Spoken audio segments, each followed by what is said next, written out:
Alright guys, James at Rampant Lion Reviews again for you today. For this one, we are going to do another out and about video for you. So today, I am in Guangzhou, once again, this time in the Luishou district, and we're going to check out this place behind me, which is Hubba Tap House, and this belongs to Good Manners Brewery. So yeah, I'm quite curious to try this place because it seems really kind of traditional, Cantonese, Guangdongese, whatever we're going to say. Like they seem to be adopting the kind of proper Chinese traditional alcohol culture, as they put it. So yeah, let's do as we always do. We'll go in, we'll try some of the beers, we'll have a little look around, and yeah, I hope you guys enjoy this one. Definitely cool to be filming here in Guangzhou. Let's get started. Cheers.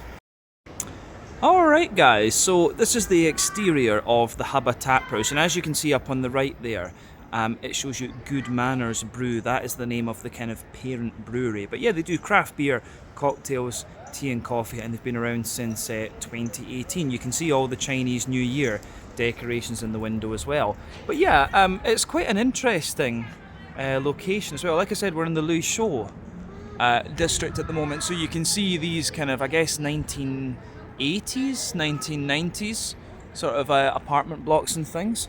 There's a lot of modern buildings here, of course, but these are the kind of slightly older ones, of course, when China was still developing and things. But yeah, this is a really quite cool venue, I have to say. They've got little bits where you can sit outside. We need to film one of our tastings outside later. Then over here, you can see they've got some really nice artwork and things. So yeah, that's pretty cool. But yeah, if you come up here, obviously you can sit out on the street and just enjoy it too. That's quite nice. But yeah, there are your Lunar New Year, Chinese New Year decorations. You can see Hubba. The guy told us it doesn't really matter how you pronounce it. And there you can see Good Manners Brew as well, and Hubba Tap House. So yeah, this is kind of cool. When you walk in, of course, they have a unicorn, so a bit of a Scottish connection there. And yeah, all the Chinese New Year stuff. And this too.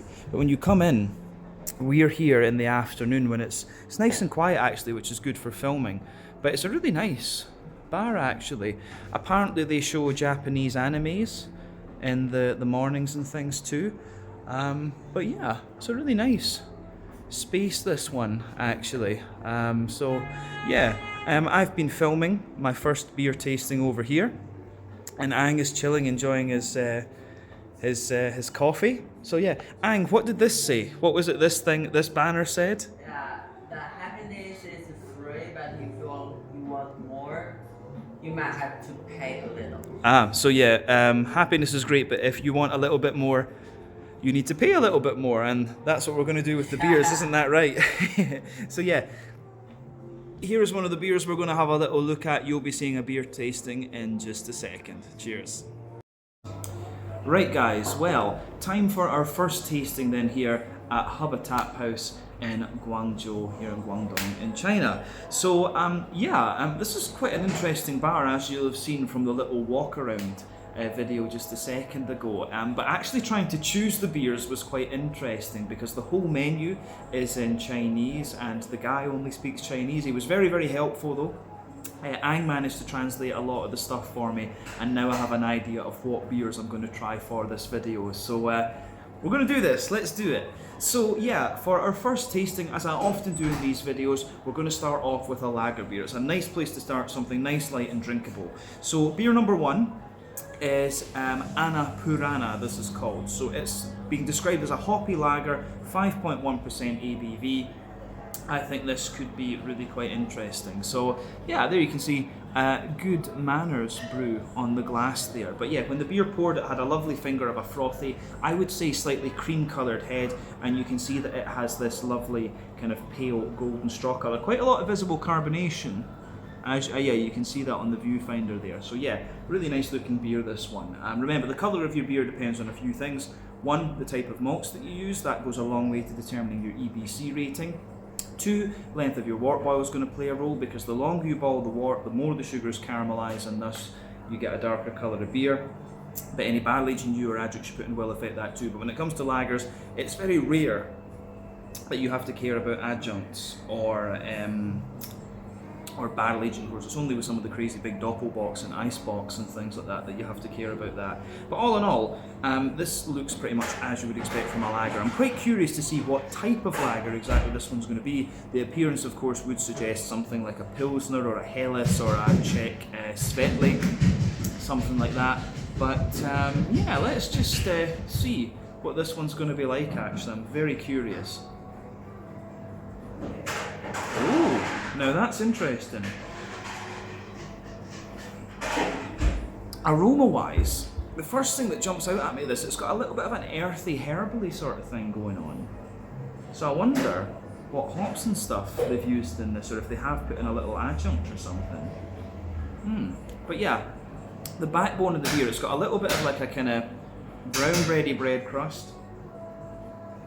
Quite like a wet bready character as well. It gives it this wee bit of herbal, vegetal-y kind of character.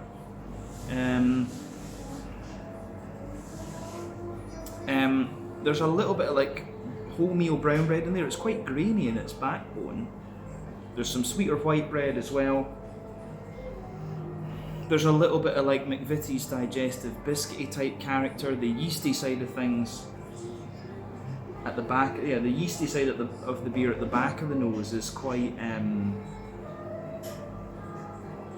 I would say, yeah, the yeasty side of the beer at the back of the nose is quite kind of brown bready and white bready and things like that. Yeah, it smells, it's kind of like, it's almost a little bit like wet cardboardy kind of character that I'm getting out of this.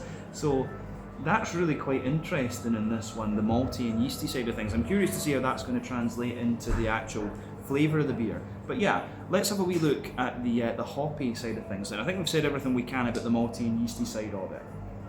So the green component, like I said, there's a little bit of earthiness in there. There's a wee bit of that herbally, vegetally sort of thing going on, which I'm quite curious about. Some nice floral aromaticity, a good little bit of grassiness in there as well. And yeah, the way the aroma goes together in this one, I think, is really quite interesting. So yeah, I think that's, yeah, just quite grassy and zesty, quite floral. The fruity side of this beer, it's kind of gooseberry-like. There's a little bit of like pear, like gooseberry, pear, a little bit of sultana maybe, wee bit of apricot. Something like that, yeah. Aroma, this one's quite quirky. It's not like any lagers I've had for a wee while actually. So I'm curious to see how this one turns out. So let's have a taste of this one then. This one is Anna Purana, a hoppy lager, 5.1% ABV. Our first beer here at Hubba Tap House in Guangzhou, Ganbei.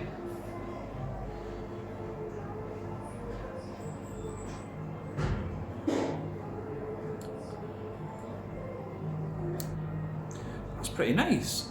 I will say straight away, I was a little bit worried about this one because of the kind of vegetally, herbally sort of thing that was going on in the aroma. But the flavour of this one's pretty good actually. This is quite nice, very smooth lager beer. It has a little bit of that kind of raw, homebrewedy type quality to it as well. I think stylistically, it comes across as like one of these American lagers. It's kind of like that. It's got a little bit more smooth, malty presence to it. And it's also got a wee bit of the American-y kind of fruit character into the aftertaste. So yeah, that's quite interesting.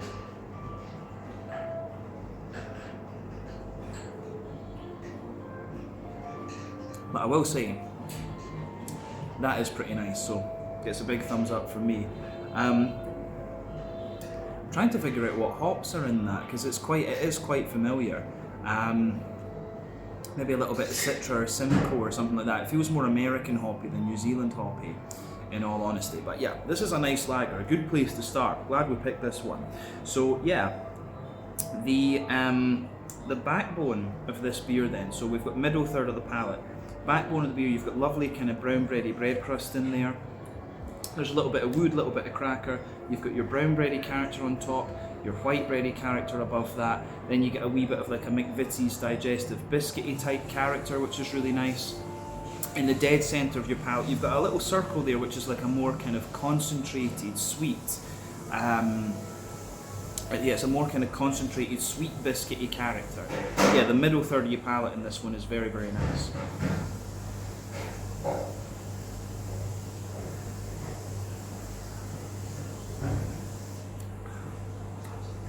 Yeah, the more I drink of this beer, the more it kind of grows on me, the more I like it. Yeah, I think this is good. This is very nice actually. The malty character of this one comes out really nicely into the aftertaste as well. So, back third of your palate, you have all these same flavours. There's often say the back third of your palate will show you similar flavours to the middle third of your palate, just at different intensities. So yeah, just notice with that then, you'll see those bready characters just being that little bit more airy. But on top of everything else on the back third of your palate, you've got the yeasty side of the beer. So the yeasty side of the beer for me at its core is more brown bready, then it's more white bready a little bit further out from that, and yeah, you've got that kind of fresh white bready bread crust coming out of this one as well. So yeah, that's really nice how that goes together.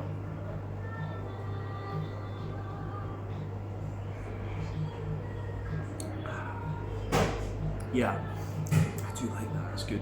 Definitely, yeah, back third of your palate, you've got the flavours taller. As you come further forward into the middle third of your tongue, it kind of squashes down that wee bit more. Hoppy side of the beer, the green component's really nice in this one, actually quite smooth. Back corners of the palate, little touch earthy as you move further forward. It's a little bit herbal and woody and things like that. But then yeah, as you reach the front corners of your palate, definitely more floral, nice and grassy around the front edge of the tongue. And then yeah, you've got a little bit more of a kind of oily.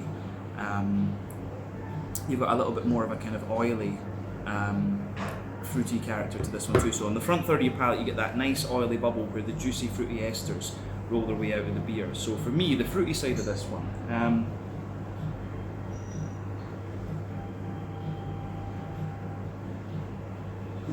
the fruity side of this beer for me, at the back, it's got a little bit of passion fruit. As you move further forward, it's got a wee bit of mango. I think Citra or Simcoe in this one. It feels very familiar, and the complexity makes me think Citra. So yeah, but there's no grapefruit in this, which is another thing. Maybe Idaho 7's another option. But yeah, there's passion fruit there, there's juicy mango. Yeah, passion fruit, juicy mango, more of a, how do you say, there's like a sort of apricot-y and pineapple-y character in the middle of that front third of your palate. Then yeah, as you go into the front half, it's almost got a little touch of like a gooseberry kind of note, and then maybe just a wee touch of like a limey character behind the front tip of your tongue. This is a really nice lager actually. In terms of its body, it is a little bit heavier, this one. It's quite an oily lager. I'd say that it's kind of mid-bodied. It's, as I say, a bit heavier in that regard, which is surprising when we saw how much carbonation this beer had. So it's got a nice oily character to it. The carbonation is very, very smooth though. It does feel very clean even though it's thicker in its mouthfeel.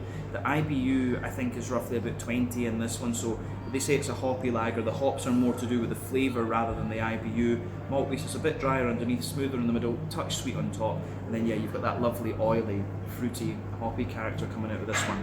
That's really nice. That's a beer that's really grown on me the more that I've drank of it. So yeah, this one is the Annapurna 5.1% lager beer. Let's leave it at that for this one, and we'll see what else we can try. Cheers. Alright guys, so just a little quick look at the menu then, because Shanji behind the bar, he actually produced this one which has a little bit of English on it, so yeah, this should be quite nice. So yeah, the Spiritual Resonance, a 13% Imperial IPA, the Michelia Wheat Ale at 5% ABV, the Wampi Sea Salt Gose at 4% ABV. Kind of reminds me a little bit of some of the Yardley Brothers ones that I've had. The Green Mango Sour Ale, turns out I'm not happy, 4.6% ABV.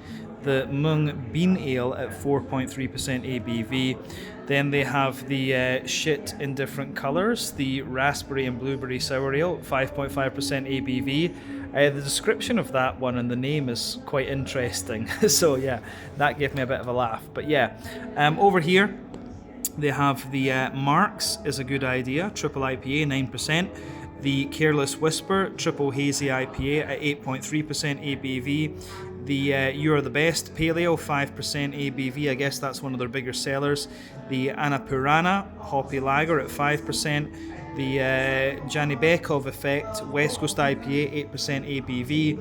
The Sea Buckthorn Invasion, I guess that's meant to be, at 6% ABV, and then the Lonely Planet Cider. So there's a fair selection of stuff here. The thing I've noticed though is no black beers like porters and stouts, so that's quite interesting, but still quite an impressive selection here at Hubba Taproom, part of the Good Manners Brewing Company. So there you go.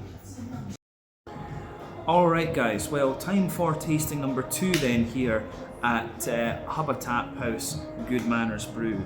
So yeah, beer number 2, pardon me, is called the Janibekov Effect. And the Janibekov Effect is quite an interesting phenomenon in physics. It's all about objects kind of flipping their rotational axis due to inertia. It's very difficult to explain what it is without actually kind of having some kind of graphical representation. But anyway, that is what this beer is named after.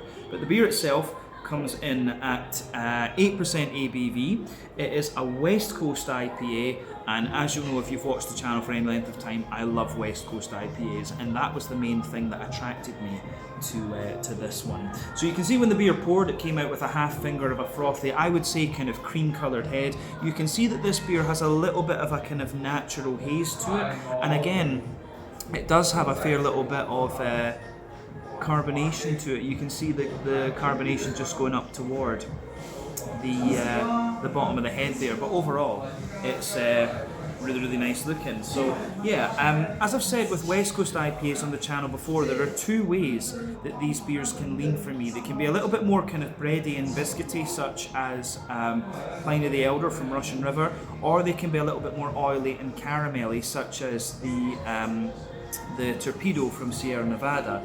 Just going by the colour of this one, I think this is going to be a little bit more bready and biscuity rather than being very oily and caramelly, but we'll just need to see. A style that I love, of course.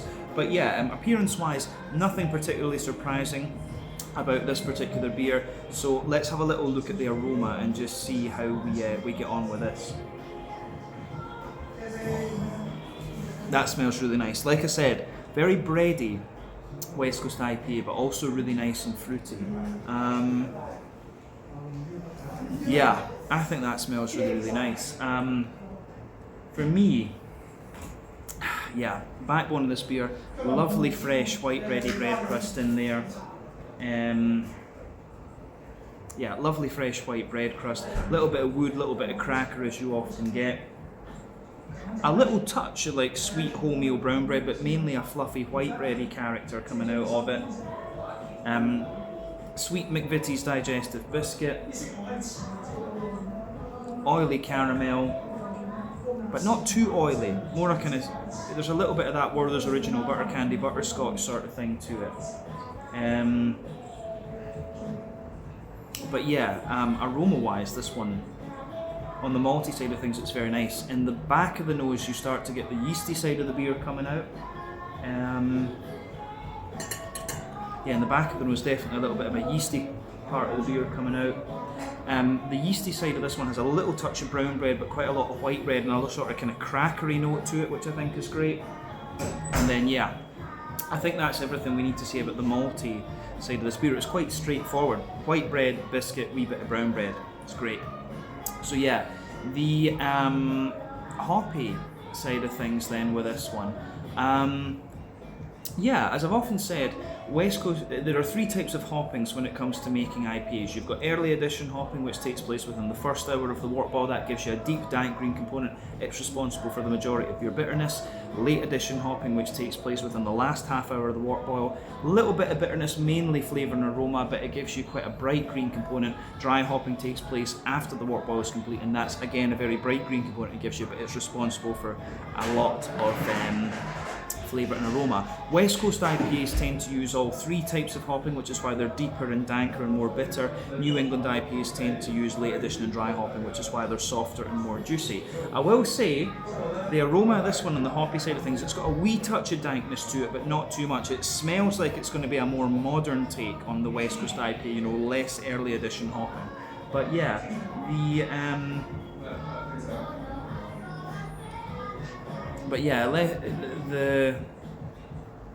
I would say the green cube onto this one, there's a wee touch of earthiness in there, there's a little bit of pine resin, some nice floral aromaticity, and also a wee bit of kind of zesty grassiness coming out of this one. So yeah, the way that goes together is actually really quite nice. Yeah, I like the way I do like the way that goes together. Yeah, I mean, aroma-wise, the green capota of this one's very bright and very fresh actually, so I quite like that. On the fruity side of things, again, this one, it kind of smells quite similar to what we had from the Annapurna, the lager beer. I was quite impressed with that. So yeah, there's a little bit of like peach in this one, some passion fruit, juicy mango, I think Citra. I've got a feeling these guys seem to really like Citra. Yeah. So yeah, for me, peach, passion fruit, juicy mango, apricot, a little bit of pineapple. There's a wee touch of a kind of limey character in this one, maybe a wee bit of Motueka or something. I'd be very curious to see what this beer actually has inside it, but yeah. Quite a tropical leaning West Coast IPA, this one, I would say. So yeah, I think this is going to be really quite nice, this one actually. I'm very, very curious about this. So yeah, this one is the Janibekov Effect West Coast IPA, 8.2% ABV. Oh, 8%, sorry, not 8.2%. Let's try this one. Slanju, Skål, cheers, Gambe.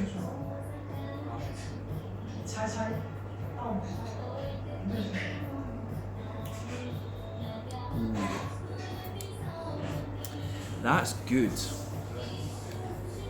That's very, very nice actually. These guys definitely know what they're doing. They really know what they're doing, I have to say that. Yeah, I'm quite happy with the quality of the beer that I've had so far. Like I said, the lager, the aroma was a bit unusual at the start. This one was very mild in terms of it. The aromas from these beers seem to be quite mild almost, but the flavour just is, which is great. I really like that.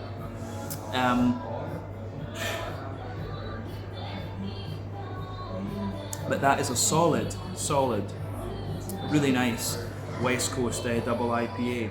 Very nice and drinkable as well, actually.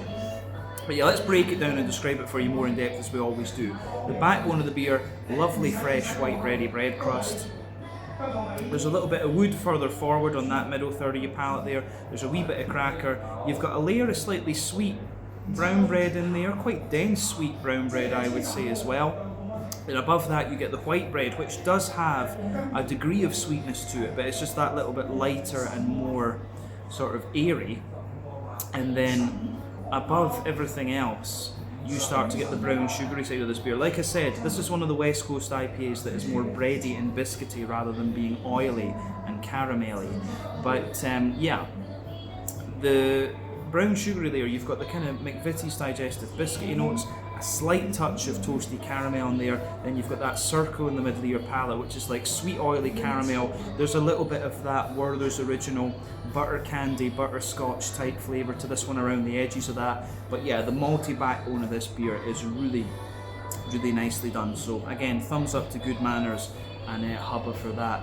So yeah, let's go to the back third of your palate then and the yeasty side of things. So the yeasty side of this beer, at its core, it feels like a slightly sweet, brown bready character. Then around the edge, a more fluffy, slightly drier white bready note, and the very edge, pardon me, is a little bit more of a kind of bread crusty sort of thing actually. So yeah, the way that goes together in this one, again, is very, very nice.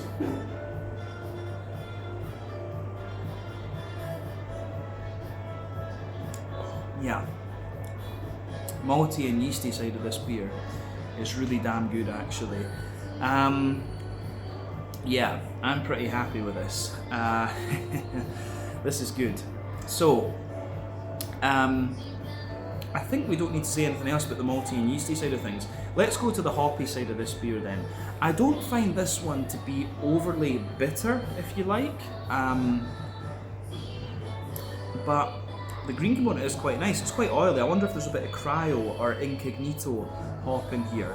But yeah, the back corners of your palate, you've got a nice little touch of earthiness there. As you move further forward, it's a wee bit herbal, and as you push further forward from that, it's more like floral and aromatic. So yeah, the way that that goes together I think is really quite nice, but it's not too spicy, it's quite oily. Round the front curve of the tongue, it's definitely a little bit more light and grassy, slightly oily as well, I would say.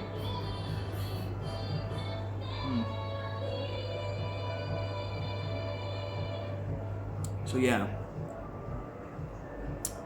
the way that that goes together is nice. The green component gives the beer like quite an oily sort of mouthfeel overall. But yeah, let's go to the front third of the palate then, and the fruity side of this beer. As I always say, you get that nice oily bubble on the front third of your palate where the fruity side of the beer, where the fruity parts of the beer just roll their way out. So yeah, fruity side of the beer for me. At the back of that front third of your palate, there's a wee tiny hint of grapefruit there, but that's very minimal. A little bit of peach on the top, but mainly like it's quite juicy and mangoey. There's like apricot and there's apricot underneath, a little bit of pineapple for sure. And as you move into the front half of the front third of your palate, I don't know if I'd go as far as saying orangey on this one. This feels really more tropical leaning. It feels like kind of dried pear, or maybe a little touch gooseberry-like as well. These are the kind of flavours I'm getting out of it in that regard. So yeah.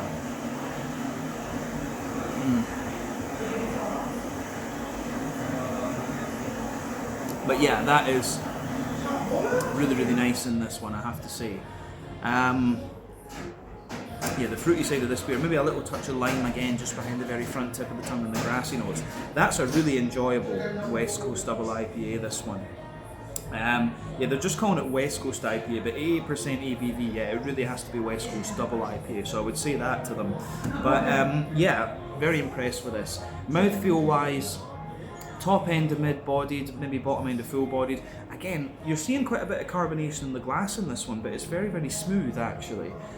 So the mouthfeel of this one's a mix of oily, very slightly creamy, and then yeah, your malt base, slightly dry underneath, smooth in the middle, and a slightly dry, oily sweetness on top. Then yeah, you have a little bit of a more oily, fruity character coming out of this one too. So yeah, the way that this goes together, I think, is really, really nice. So yeah, this one was the Janibekov effect, an 8% West Coast double IPA. Really impressed with this one. So I think we'll go to the hazy end of the spectrum for the next one. So let's leave it at that for this. This was really damn good. Catch you guys in a second with something else. Cheers. Alright guys, so just a little look at the bar for you. This is quite impressive actually, how many taps they have. What is that? That's got to be about 20 or so. But yeah, the big struggle I had was that the menu is all in Chinese. Like, the only thing I can really make out there are the numbers and IPA. So very handy to have Ang here to translate for me. But yeah, it's a really nice bar, as I said. Happy with this. They've won a few awards as well, actually. You can see that. Those of you who are watching that speak Chinese will be able to make some, in a sense that the China International Beer Challenge, one of their IPAs, obviously won an award. So it's good quality stuff that is here from Good Manners Brew at their Hubba Tap House. So yeah, little quick look at the bar for you. Alright guys, well, time for tasting number 3 then here at Hubba Tap House and Good Manners Brewing. So yeah, I actually was going to have a look at their hazy triple IPA for this one, which was called Careless Whisper, but apparently that was finished. So I decided to go with the triple IPA for this review because I was planning 2 IPAs. This one is called Marx is a Good Idea. Controversial statement. Comes in at 9% ABV, And this one is another West Coast IPA. I always thought, you know, you do a West Coast and you do a hazy, then you get a nice idea of the spectrum of IPAs that these guys do. But yeah, this one is a bit more of a kind of caramelly colour, so maybe we're going to see the opposite end of the West Coast IPA spectrum with this. But when the beer poured, it came out with a nice half finger of a frothy, I would say, kind of cream coloured head. You can see once again this beer does have quite a nice little bit of carbonation in it going up towards the surface of the head, and yeah, you can see from the colour of this one I think is going to be more of a kind of caramelly, sort of chewy type West Coast IPA. So yeah, needless to say, I'm very, very curious about this. So let's have a little look at the aroma then and see what this beer gives us. Ooh, yeah. The aroma that I'm getting out of this one, it's like a very old school West Coast IPA, maybe sea hops. But it's still not overly aggressive in terms of its green component. But I found that with a few Chinese beers actually, that they're not overly potent in terms of aroma, but they can give you quite a bit of bitterness, particularly into the aftertaste. But again, this one smells very, very nice, so it gets a thumbs up from me. Yeah, very sweet, nice and green, oily, fruity character coming out of this one. So yeah, let's have a little look at this. The backbone of the beer, fresh kind of brown bready bread crust. Well, more white bready actually, like a white bready bread crust. A little bit of wood, a little bit of cracker, as you often get. Wee touch of wholemeal brown bread in there, but actually this one is quite white bready, like a slightly sweet and fluffy, airy white bready character coming out of this one. But then yeah, a little bit of McVitie's digestive biscuit, toasty sweet caramel in there, a more oily caramel in the middle of the nose as well. Then the yeasty side of this one, you can smell at the back of the nose, it's quite like brown bready, a little bit more airy and grainy, I would say.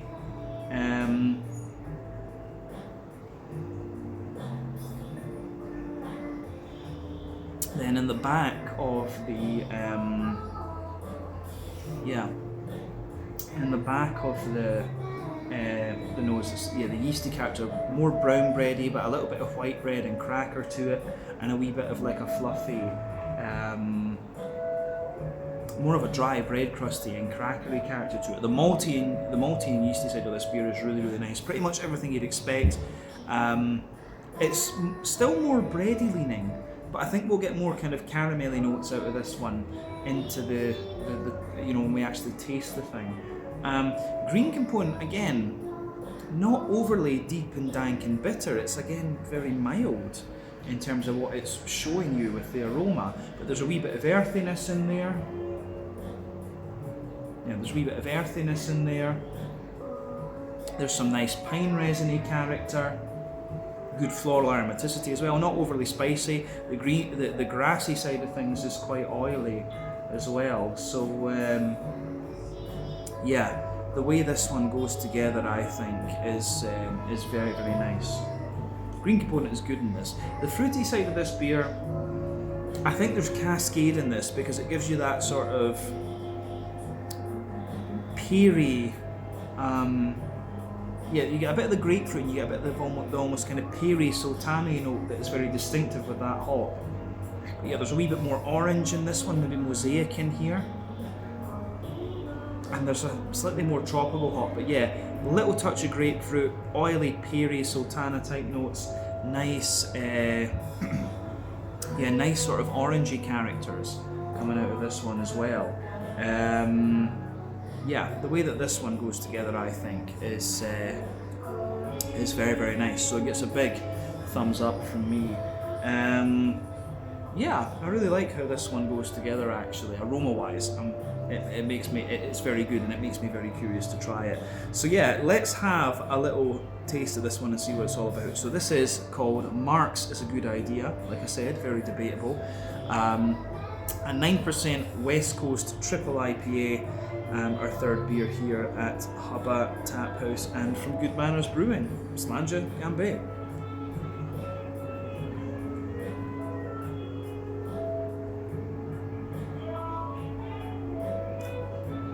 Oh yeah. This one, as the appearance suggested, definitely a big sort of sweet, chewy, caramelly West Coast IPA. I really like this. I love West Coast IPAs generally, but this one, like the big, sweet, oily, chewy thing, this really is pretty damn good. So, yeah, thumbs up to Good Manners Brew for this. All three of the beers I've tried so far have been nice, but this one is really, really good as well. Yeah, this is a sipper, absolutely. So let's just do as we always do. We'll break it down and describe it for you a wee bit more in depth.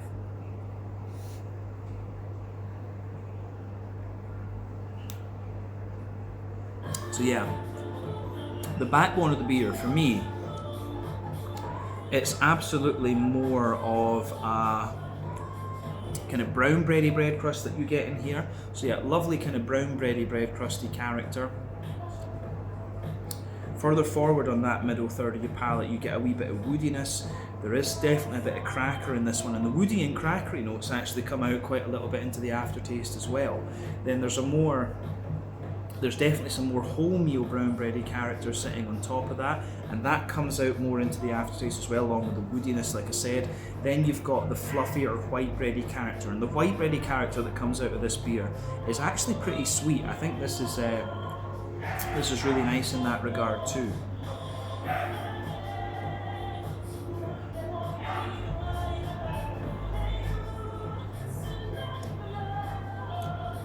So yeah, the white bready character in this one's great. Then above that you start to get the brown sugars, and obviously with this being a more boozy beer, you'd expect more of these kind of brown sugary characters. So for me, there's a little bit of a more toasty, there's a little bit more of a kind of toasty brown sugary character, a wee bit of biscuit as well. And in the dead centre of your palate, you've got that big, sweet, oily, caramelly note, which is obviously all of the boozy note. And there's a wee tiny touch of like a Werther's Original butter candy, butterscotchy character to this one as well. But yeah, this is a big, boozy, chewy West Coast triple IPA. So I think we've covered the malty backbone of this beer on the middle third of your palate. Like I said, or I've said often, the back third of your palate's going to give you similar flavours, but above all of that, you've got the yeasty side of the beer. So let's have a wee look at the yeasty side of things.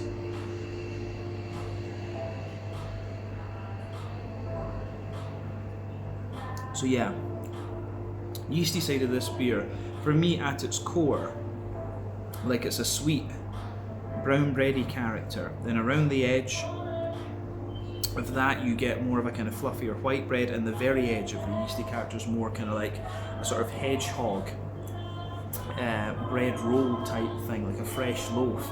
But yeah, the hoppy side of things then, for me, the back corners of your palate here, there's a little touch of earthiness there. Then as you move further forward from that, you can feel there's a wee touch of pine resin there underneath. And as you reach the front corners of your palate, it's a little bit more floral and aromatic and a little touch spicy. And round the front curve of your tongue, it's a wee bit lighter and more grassy, I would say. There's a wee bit of zestiness there, but overall the green component is quite oily. But yeah, front third of your palate, as I've often said, that's where you get that nice oily bubble where the juicy fruity esters roll the way out of the beer. So let's look at the fruity side of this one to round off the tasting.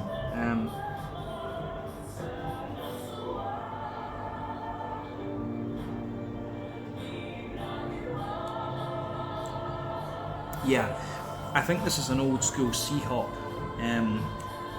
IPA, that's for sure.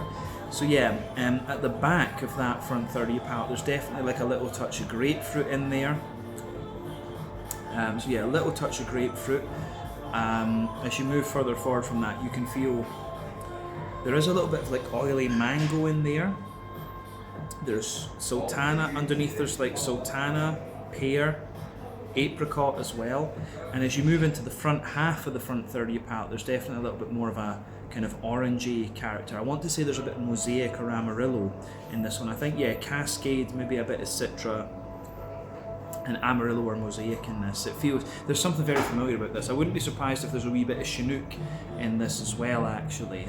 It's always fun playing Guess the Hops with these beers, but this one feels like a more kind of old school yeah, it really feels like more of an old school sea hop IPA. It's a lovely, lovely beer actually. As you move further forward and just toward the very front tip of your tongue, you get a little touch of like gooseberry, kind of lychee and limey note out of it, which makes me think Citra as well. So yeah, this beer is quite interesting in that regard too. But yeah, this was an interesting one to try actually. Very chewy West Coast Triple IPA. So in a sense, I'm a bit disappointed I didn't get to try a hazy IPA from these guys. But this West Coast Triple IPA is also very, very good. Yeah, so mouthfeel wise, this beer, bottom end of full bodied. The carbonation is very, very smooth. Once again, it's quite clean, but it's also quite oily. The IBU, I think, is maybe 60 or 70 IBUs. It doesn't feel overly bitter. Malt base is a bit drier underneath, smoother in the middle, oily and sweeter on top. And then, yeah, you've got that lovely oily, fruity character on top of it as well. But yeah, another very, very solid beer from these guys.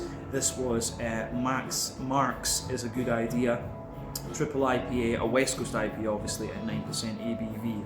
I think we're going to do one more because these guys have quite a lot of fruited sour beers, so I'm curious to try those. So I'll catch you guys in a second with something else. Gambe.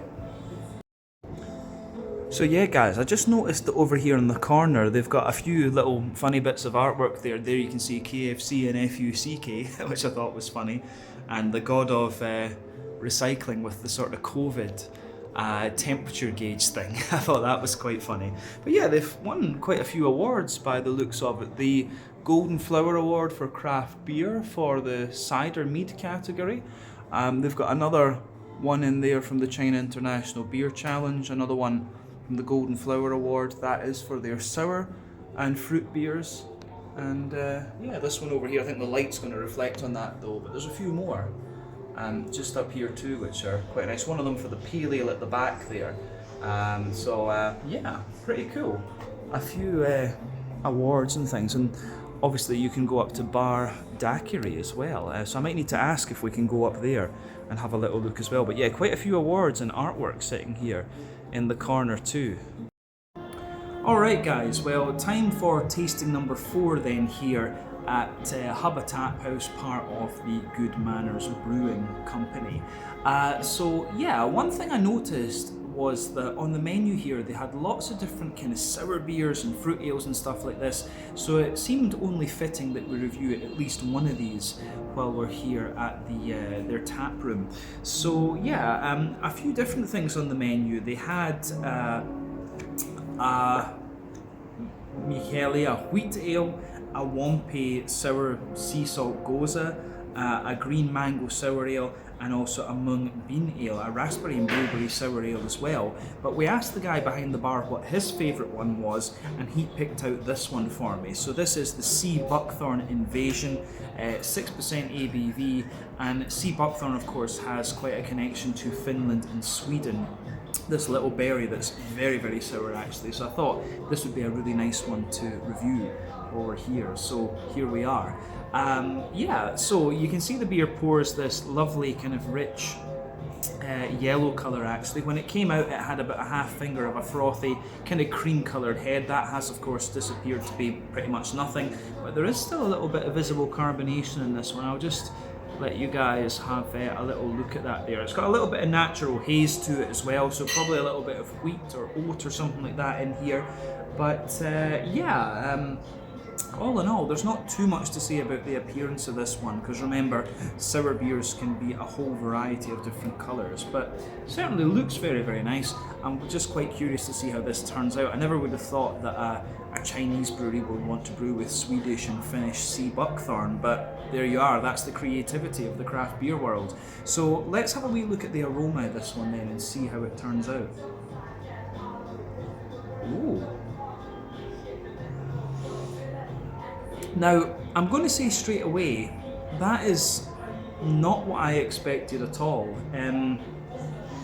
It's actually very sweet and very kind of bubblegummy on first impression. So yeah, a mixture of sweetness and bubblegum type character coming out of this beer, which is both enjoyable and a bit of a nice surprise in all honesty. So yeah, quite quite intrigued by this one in all honesty. So yeah, it has this really bubblegummy candy, sugary type quality to it. Oh, just spilt a little bit on my mouth there, but anyway, not tasted it. So let's just try and break this down for you. I mean, the backbone of the beer, you do get a little bit of like white bready bread crust, fluffy white bread, but the overwhelming part of the aroma here is like, yeah, the overwhelming part of the aroma is a kind of like bubblegum kind of sugar almost. There's a little bit of like Werther's original butter candy butterscotch in this one. Not too much, but it really is like bubblegum candy, this one. It kind of reminds me of some of these candy sour beers that I've had from a few different Scandinavian breweries. The aroma, I quite like the aroma, I will say that. I'm just trying to figure out exactly what it is. But yeah, there's Werther's original butter candy butterscotch in there. There's a wee bit of McVitie's digested biscuit. It's really interesting, I have to say that. At the back of the nose, you have some really nice white bready, yeah, smooth kind of white bready characteristics coming out of this one. Bit of cracker as well. Not too much in the way of hoppy character out of this beer. There's a wee tiny bit of earthiness, some nice floral notes and some grassy character in there. Probably some German noble hop in here. It comes across a bit like a Berliner Weisse, this one, rather than anything else. But yeah, obviously with the fruity side of things, you have a bit of candied strawberry, candied raspberry, and then yeah, it's very bubblegummy. The sea buckthorn, of course, it's a very distinctive aroma actually. So for me, it's very obvious, but for those that are from other parts of the world, perhaps it's not so obvious. So for me, yeah, sea buckthorn is kind of like a bubblegummy strawberry, raspberry type thing. Aroma-wise, this one for me is very, very interesting. I'm really just very curious about this. It reminds, as I said earlier, it reminds me of quite a few of the candied sours that I've had from a few of the Scandinavian breweries. I think most of them came from Finland actually. So yeah, that's quite interesting, this one, I have to say that. I'm not sure what else we can really say about the aroma of this one. I think it's best that we just taste this now. So yeah, this one is the Sea Buckthorn Invasion, 6% ABV, our fourth beer here at Hubba Taproom, part of the Good Manners Beer Company. So let's try it. Slàinte, skål, cheers, Gambé.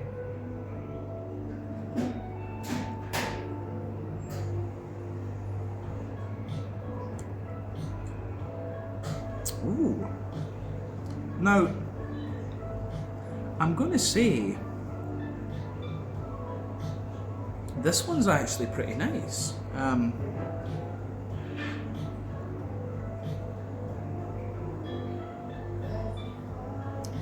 Yeah.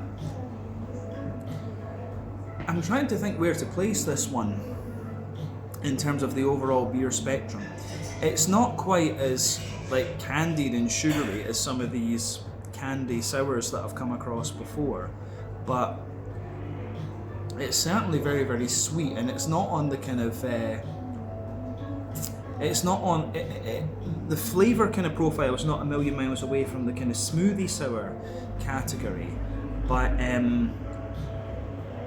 it's still very, very nice actually. It's somewhere between smoothie sour and candy sour, but leaning a bit more to, it's also got a bit of Berliner Weisse kind of character to it as well. But whatever it is, I like it. It's going to perplex me a little bit of, you know, to just try and describe what style this beer is going to make me sit here and think for a wee while. But the main message to take away is that this is a pretty damn nice beer.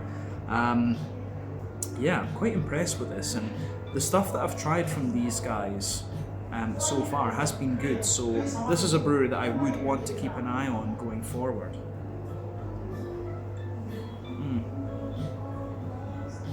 So yeah, let's just break this beer down and describe it for you more in depth. So the backbone of the beer, you've got a lovely little bit of like a fluffy kind of brown bready bread crust in there.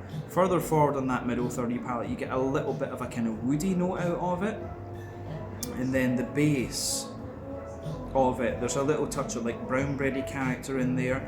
There's some white bready notes above that. Then you can feel, I think there's a little bit of oat and wheat in this one because there's a more dense, wheaty kind of character out of this one. Then you've got a good little bit of oaty note to the beer as well, which is quite nice. So yeah, a good mix of stuff in here.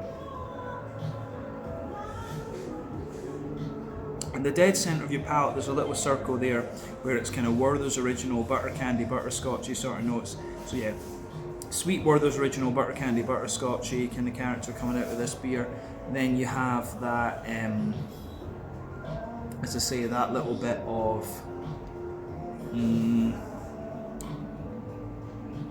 you've got a little bit of like biscuit to this one too.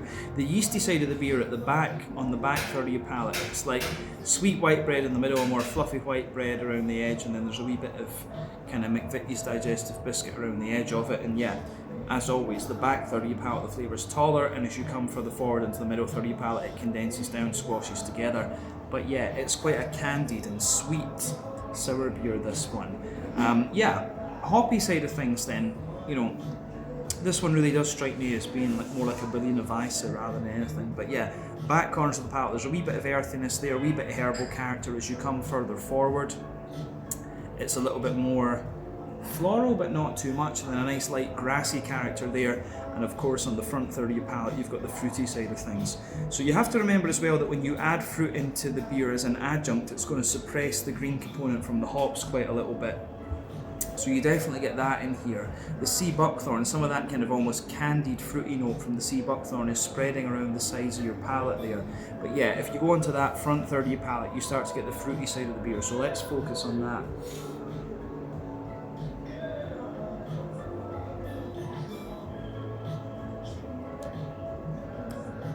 So yeah, the sea buckthorn for me, like I say, it's a mix of kind of, it's almost like a bit of a dried peach combined with raspberry and strawberry. That's how I always find sea buckthorn actually. But yeah, the at the back of that front third of your palate, you get that, you know, the sea buckthorn comes out right away. That lingers into the aftertaste, but you've got wee flavours of like, you know, dry peach, as I say, the candied strawberry, almost a little touch of blueberry coming out of this one as well. So it's quite a candied sour beer, like I said. The sea buckthorn, of course, kind of spreads around the edges of your palate too. As I say, it's quite a difficult beer to describe this one in the sense that sea buckthorn is something that I'm quite familiar with, having spent a lot of time in Scandinavia. But for those from other parts of the world, it is a little bit difficult to can wrap your head around what's going on here. But for me, sea buckthorn is a combination of like peachy sharpness with like candied strawberry and candied raspberry, maybe a little bit of juicy blueberry character as well. I think that's maybe a fair way to describe sea buckthorn, and it really comes out in this beer very nicely. But stylistically, this is somewhere between a Berliner Weisse and a candy sour, if you can call it that. So hopefully that describes this one in a fairly comprehensive, understandable way, I guess is what I'm looking for. I can feel the beer going to my head at this point. But mouthfeel wise for me, mid-bodied, carbonation's very smooth. It's got a little element of creaminess to it, this beer. IBU is probably going to be like 10 IBUs or less. The malty character has a wee bit of dryness underneath, smoothness in the middle, a dry sweetness on top. Lovely juicy fruitiness to it, but like I say, it's got a wee bit of a kind of dry, candied sort of character to it. And yeah, you've got that little bit of hoppy note to this one too. But yeah, I'm very impressed with this. I really enjoyed this. This is the Sea Buckthorn Invasion, a 6% fruited sour ale. Are either final or penultimate beer here at Hubba Taproom. So I'll catch you guys in a second with something else. We'll see exactly what that something else is going to be. Cheers. Yeah guys, so one other thing I noticed that on the wall here was they had some quite interesting artwork. So it seems this guy is quite happy being shot for some reason. They're putting condoms on people's fingers. This guy is replacing his cigarettes with incense sticks. I don't know quite what these guys are doing, to be honest with you. I guess this is a joke about being dead. This was quite interesting. Not sure what that one's kind of referring to. This one here, yeah, I thought that was quite unusual. This one's kind of hidden by the plant a little bit on, yeah, the mirror. So yeah, you can, yeah, the light's getting in this way. It's like babies. Maybe we go over here. It's a bit better. Nah, it doesn't like it. But yeah, they've also got one up here where they're showing the king and the FUCK again. So that's quite funny. But yeah, some interesting artwork that you can buy for 280 RMB if you want to. So yeah, some interesting stuff here at Hubba Tap House. Yeah. Alright guys, well, time for our fifth and final tasting then here at Hubba Tap House, part of the Good Manners Brewing Company family. So yeah, the last beer that we're going to try is unquestionably the monster of the menu, and I was just very, very curious about this one in all honesty. So this particular beer is called Spiritual Resonance. It comes in at 13% ABV, and they're describing this one simply as an Imperial IPA. But yeah, by the looks of this one, this is a West Coast IPA, probably at 12% ABV. We can term this one as being at least a quadruple West Coast IPA. When it came out, it had about a half finger of a frothy, I would say kind of cream coloured head. That has faded away to be a sort of thinner, more foamy layer now, and you guys are seeing this one as being a very rich amber, but to the naked eye it's more of a kind of blood orange colour. I think that's fair to say, but there's a fair little bit of carbonation visible on this one, as there has been with the other beers that we've tried so far, but this one is pretty clear. It has got a little bit of that natural hazy character to it, but yeah, pretty much naturally clear. Yeah, really nice looking beer, I have to say. In terms of appearance, it very much looks like a West Coast IPA. So I don't know if there's much else we need to say about the appearance of this one for this particular tasting, because we've already tried two West Coast IPAs in this video thus far. So yeah, let's just go on then and have a wee look at the aroma of this one and see what it's all about. But as I say, 13% ABV. This thing is going to be a monster, and I'm already feeling it a little bit, in all honesty. Okay, well, the first impression of this beer is that it's actually very soft and very aromatic in terms of its aroma. Like, if you smelt this blind, if I smelt this blind, in honesty, I would probably think that this was a pale ale or something like that. If you take the aroma in very, very deeply, you can smell a little bit of the booziness and the kind of sweetness that you'd expect from such a high ABV beer. But it's actually very, very perfumey in terms of its overall characteristics. Yeah. It's a lovely smelling beer, I have to say that about it, but definitely not what I expected compared with the last two IPAs that we tried. We had a double West Coast IPA, then we had a triple West Coast IPA. This one is almost a little bit more kind of floral and milder in its aroma, but regardless, I'm sure it'll be pretty good, because this is a style that we've already established that these guys can do very, very well. But let's break it down and describe it for you more in depth. The backbone of this beer is like a fresh white bready bread crust. There's a little bit of wood, there's a little bit of cracker in there. Yeah, a little bit of wood, little bit of cracker.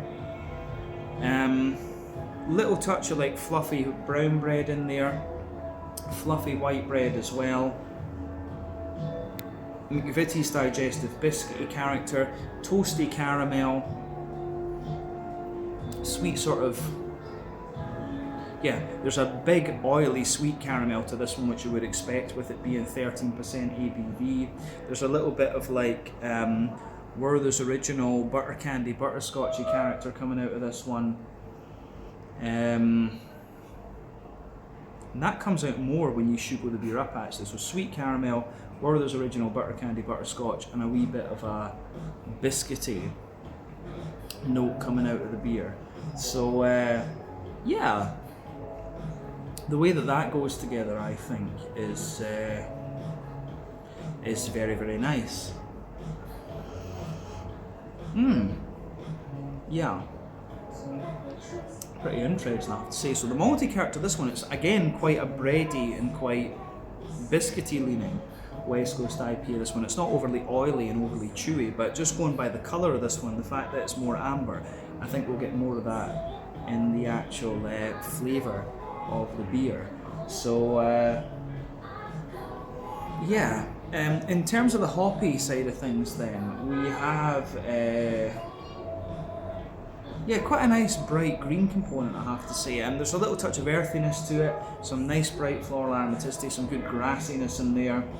And other than that, I don't know if there's too much to say. It comes across as if this beer has more, I think it does have a fair bit of early edition hopping, but more it's more relying on the late edition and dry hopping rather than anything else, because its green component is that little bit brighter. So yeah, quite an interesting beer, in all honesty. In terms of the fruity side of things then, I do get a little bit of peachy note out of this one, but it's quite oily. I wonder if there's some New Zealand hop in this. I think I'm getting quite a bit of gooseberry, and that makes me think Nelson Sauvin. So yeah, I think there's a little bit of oily mango and passion fruit in there, some apricot-y notes, wee bit of pineapple, and then yeah, a lot of gooseberry out of this one. Not so much in the way of orangey character. I think this one is maybe like Idaho 7, maybe Simcoe, one of the softer tropical hops, and a bit of Nelson Sauvin or something like that. Yeah, even if you take the aroma in a bit deeply, the other one that could come to mind is a little bit of Motueka. There is a little bit of juicy lime comes out of this, but all in all, quite an interesting aroma, I have to say that. So as I always say, take a bit of time to enjoy the aroma of your beer before you get stuck into it, but I think it's about time that we try this one. This is the Spiritual Resonance, an Imperial IPA, as they're calling it here at Hubba Tap House, 13% ABV. I think this is going to be an absolute monster. Slàinte, skål, cheers, Gambe, our last beer here.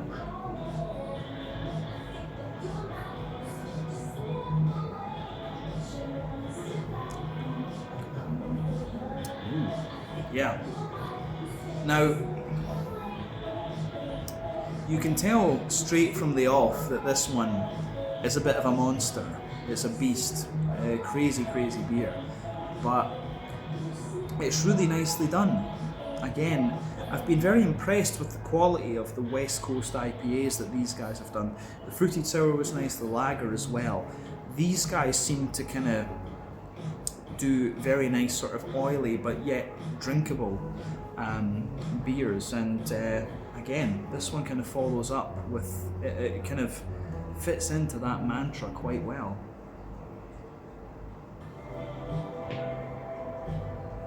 Yeah.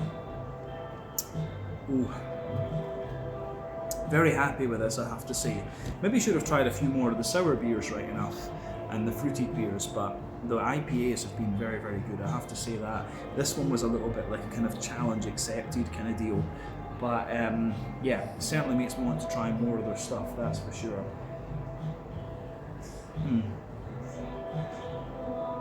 So yeah,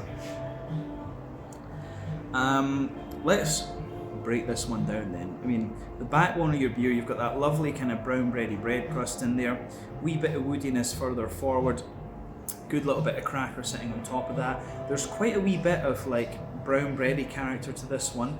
Then you get that dense white bready character in there. There's toasted caramel, a more leathery brown sugary character in there. Then of course in the middle of that middle third of your palate, you've got that lovely big oily brown sugary character. So like I say, it's a wee bit leathery underneath. There is a wee kind of touch of like slightly treacly, molassesy note in the very dead centre of your palate. That's the boozy side of the beer coming out. And then yeah, you have that sweet caramelly note coming out of this one. So yeah, quite interesting. Of course, that is the boozy side of the beer, 13% ABV. This thing is an absolute monster, as you would expect. Is there anything more we need to say about that middle third of your palate? Probably not with this beer. But yeah, back third of your palate, you get the same kind of bready notes, and on top of that, you've got the yeasty side of the beer. So let's focus on that yeasty side of things.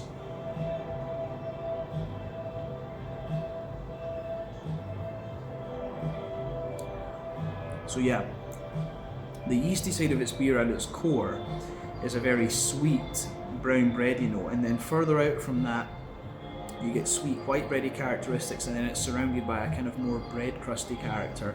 As I've often said, back third of your palate the flavour is taller, then as you move further forward into the middle third of your tongue it just kind of condenses down and squashes together that bit more, but you do get the brown sugary notes coming out of this beer into the aftertaste quite a bit. The other thing I'll say about this one is that it does show you quite a little bit of IBU into the aftertaste, so obviously quite a bit of early edition hopping going on with this one.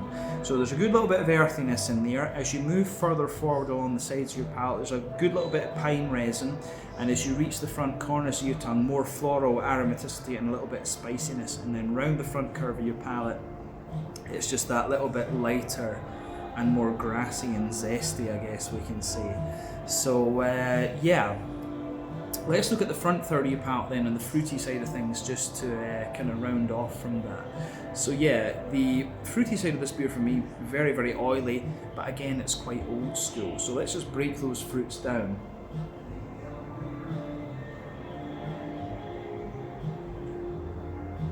There's something very old school about this beer too, maybe sea hops, something like that. But yeah, I wouldn't be surprised if there's a bit of Chinook in this one, to be honest with you. And it's quite orangey as well. But yeah, at the back of that front third of your palate, there's a wee bit of that stronger grapefruity note in there, and along with pine resin, that's what makes me think there's a bit of Chinook. There's a bit of peachy sharpness, passion fruit, oily mango. As you reach the middle of that front third of your tongue, there's a bit of apricot and pineapple above that, but then yeah, as you move into the front half of that front third of your tongue, it's very kind of orangey, and that makes me think Amarillo or Mosaic. There's a wee bit of earthiness there, which makes me think Mosaic more than anything else. But yeah, lovely kind of Amarillo, orangey sort of characters coming out of this one. And it is very orangey into its aftertaste as well. There's maybe just a wee touch of lime in there too. But yeah, this beer is an absolute monster, but to have a little taster of it like this is very, very enjoyable. So I would recommend it. Really would recommend trying this one. These guys have really impressed me with their kind of West Coast IPAs. It's a shame that I never got to try the hazy one right enough. But yeah, good beer this, I have to say. In terms of mouthfeel then, just to round off this tasting, and again, I'm rambling a bit because the booze is going to my head. Full-bodied, carbonation is very, very smooth. It's quite an oily beer, this one, as you would expect. IBU-wise, I think this one is probably, about 90 IBUs, pushing the 100 mark, of course. The malt base, a little bit drier underneath, smoother in the middle, sweet on top, and the fruity character in this one is quite citrusy, but really nice and oily, I have to say. But a very, very good beer, once again. So yeah, this one was the Spiritual Resonance, a 13% Imperial IPA as they're calling it, but for me this is a quadruple West Coast IPA. So a really nice one to try, and I definitely recommend checking these guys out if you enjoy your kind of fruity sours or your West Coast IPAs. So yeah, this was our final tasting then here. I'll be back in a little second with my final thoughts on my time here at Hubba Taproom. So catch you guys in just a wee second. Cheers. Alright guys, well that is the end of our time then here at Hubba Tap House in Guangzhou in Guangdong here in southern China. So yeah, had a really nice couple of hours here with Ang, and we really had a nice time with the guy behind the bar as well. Like we said, Hubba Tap House is just the name of the bar, but the brewery is called Good Manners Brewing. If I'm not mistaken on that, of course correct me in the comments section below if I am. But yeah, Xiang Ji behind the bar, he was really nice. I'm hoping that I pronounced his name right, but he let us try different beers. I was a bit difficult kind of saying the different volumes and things like that, and of course my Chinese is very, very bad. But yeah, he was really accommodating and very, very nice. We tried 5 different beers. We had a few different bar snacks, like some kind of chips, some fries, some sausage as well, actually, and in total I think I paid like 300 Chinese RMB, so that's maybe about 350 Hong Kong dollars, 35 pounds sterling, 40 euros, $45 American, something like that. So for the amount of stuff that we had here, that was really, really good value as well. But the quality of the beer here was great. It's somewhere that seems to still be a little bit unknown to Westerners, of course. So even my friends in Hong Kong weren't quite sure about this place. They'd never heard of it. So yeah, it was really cool to come and film here at somewhere that's a little bit lesser known. So yeah, come and check it out if you find yourself here in Guangzhou. The Hubba Tap House, part of the Good Manners beer company group, or brewing company group, however that actually translates. Yeah, highly recommended, so make sure you check it out. But once again, thank you for watching my videos. I hope you enjoyed this one. Check out my social media. I'll see what Western social media I can find for Hubba Tap House and Good Manners Beer Company. I'll put their Chinese social media down there as well, but there will be more out and about videos in China going forward. But yeah, really cool to film this one, and I hope you guys enjoyed it. Until the next time, slàinte, skål, and cheers. Ciao just now.